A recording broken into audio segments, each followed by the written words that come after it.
大家好，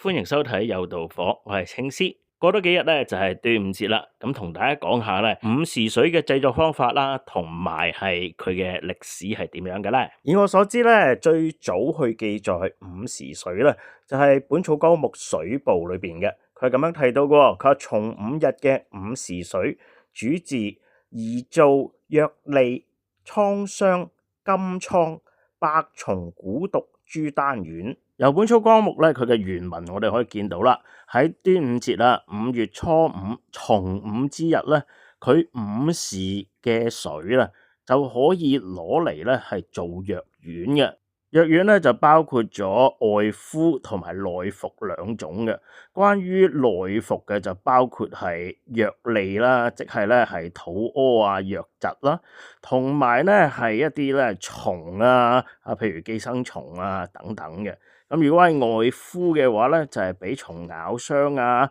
或者係咧有一啲皮膚上邊好似皮膚病咁樣嘅瘡啊，或者咧所謂金瘡係咩意思咧？就係咧俾金屬器物啦，即係刀傷啊呢一啲就叫做金瘡啦。由呢度咧，我哋可以得出一個主要嘅核心嘅意味咧，就係午時水本身咧係一種藥水嚟嘅。呢種藥水咧係去除一啲毒啊，去除一啲好似腐爛啊，去除一啲咧係好似肚屙啊呢一啲咁樣嘅污穢嘅嘢嘅，呢一啲毒害性嘅嘢嘅。講到呢度咧，你可能會覺得，咦？點解同我好似聽開嘅都唔同嘅？我聽開嘅咧就係話午時水咧係攞咗翻嚟之後咧係可以攞嚟沖涼啊，可以咧攞嚟洗面啊，可以咧令到自己容光煥發啊，令到自己咧係增加人緣啊，甚至乎令到自己咧係運氣好啲啊，財運亨通啊，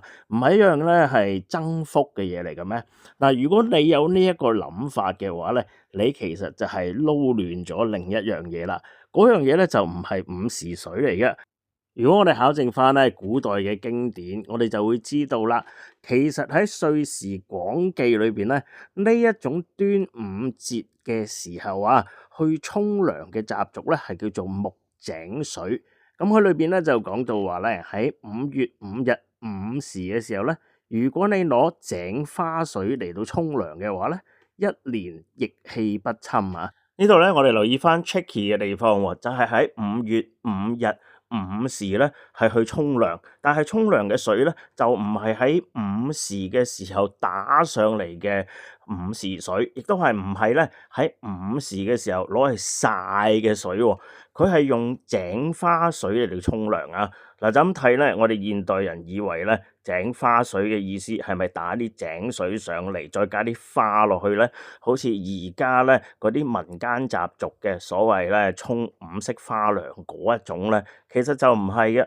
所謂井花水咧，就係講喺清晨啊、夜晚咧3點至5點嘅時候咧，喺個井嗰度咧去打水，打佢咧最面嗰浸嘅水咧，就叫做井花水啦。點解呢個時候打嘅水咧就叫做井花水咧？嗱，花嘅意思咧，即係你可以想像到啦，就係一啲好靚嘅嘢啊嘛。即係井裏邊嘅水咧，喺呢個時候打，夜晚3點至5點去打咧，就係最靚嘅井水啦。點解會咁樣咧？因為咧喺古代嘅時候咧，日間咧都係不斷咁會去個井度打水嘅。咁你知啦，井其實咧係會咧有好多塵啊、好多沙泥啊喺裏邊嘅。咁如果咧平日日間係咁打水，係咁打水咧，就會將井裏邊咧佢嘅沙泥啊、塵埃啊，都會咧搞到咧係喺個水裏邊咧都係會有好多嘅沉澱物咧喺度漂浮嘅。但係當佢咧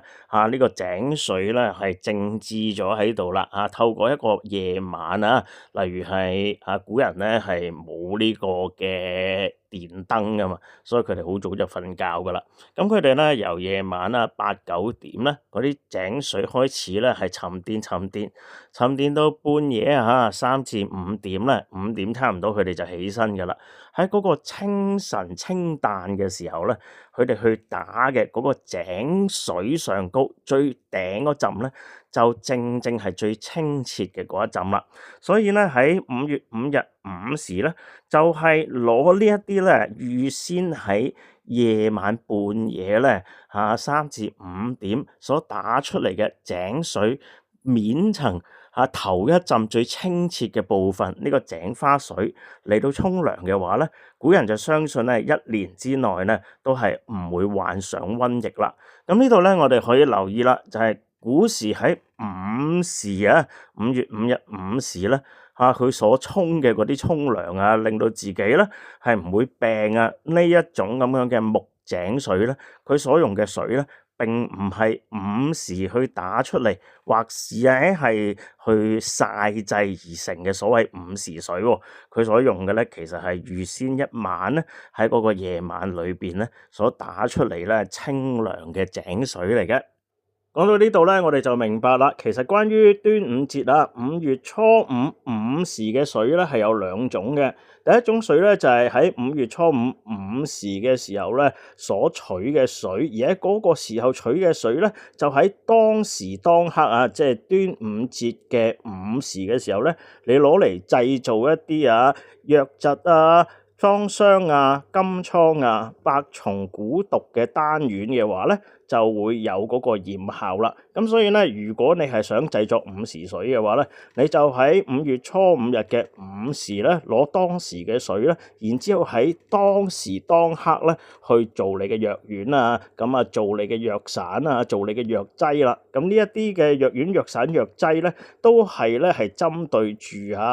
瘧疾瘡傷金瘡百蟲蠱毒呢啲關於咧潰爛關於咧係金屬器皿所傷關於蚊叮蟲咬呢一啲嘅藥物咧嘅話咧，就可以咧活化到呢一個午時水嘅功效啦。但係你話唔係喎，我係想咧係我嘅身體咧就可以咧驅除疫病未來嘅1年咧都唔會係咁容易咧有瘧疾有呢一啲瘟疫嘅感染嘅話咧，咁你就去根據翻咧嗰個木井水嗰個方法去做啦。咁你就咧喺攞井花水啦。咁我哋今時今日咧就冇所謂井去攞佢乾淨嘅水咁所以咧井花水呢樣嘢咧，其實就冇必要咧係專登咧喺3點至5點去攞噶啦。咁但係如果你都想咧跟翻呢個習俗咧去攞3點至5點嘅水咧，咁你咪喺半夜3點至5點嘅時候開定個浴缸去開一缸水出嚟咯。咁呢個就係嗰陣時嘅清淡嘅井花水啦。咁你話其實都唔係嘅，因為咧而家嗰啲咧都係地下嘅水管嚟嘅水啦，亦都係過濾晒啦。咁無論幾時去攞咧，嗰個清澈程度都係一樣嘅。如果你係覺得咁樣都 OK 嘅話咧，咁你就喺端午節5月5日咧午時即係咧11點20分至到係1點20分呢段期間咧，你就去沖個涼啦。咁攞個花灑沖涼又得浸個浴沖涼又得。咁呢個午時之間嘅呢個井花水即係乾淨嘅水去沖涼咧，就被視為咧係對未來1年咧預防瘟疫咧係有嗰個嘅功效咁樣嘅。當然啦，端午節咧嘅習俗就好繁多嘅，因為佢歷史係源遠流長嘅。除咗水呢個元素之外咧，仲有好多相關嘅元素噶，例如係艾葉啦、菖蒲啦，例如係艾虎五毒蟲甚至乎咧係赤口白舌官非小人等等嘅。咁所以咧，我哋都會喺咧端午節當日午時嘅時候咧，係舉行咧元齡端午化煞經儀咁我哋就會取當時嘅午時水去淋灑咧大家嘅指人代身，去幫大家咧辟邪化煞、驅蟲解毒、退散小人同埋化解官非口舌嘅。咁呢個經資咧個人掛名咧就係400蚊，合家掛名咧就係700蚊。如果你有興趣報名嘅話咧，可以揾莫小姐，佢嘅 WhatsApp 係63853668 63853668。我哋咧下一集再見，道母保佑，多謝各位。